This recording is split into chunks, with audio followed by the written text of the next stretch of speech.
you guys saw there, we just swung our 31.2-foot jib extension on our 130.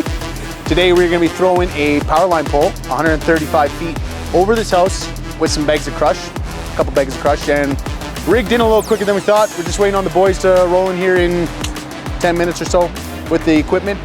For now, we're just sticking out some boom and wait for the fun to begin.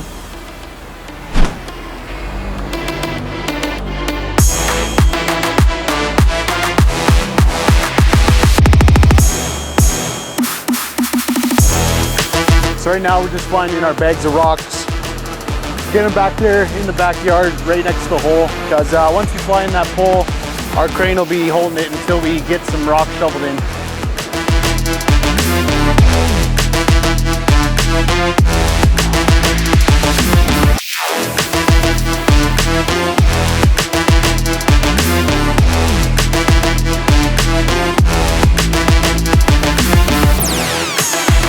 We got the pole in the hole. Just gonna check the plumb here and get some back to it.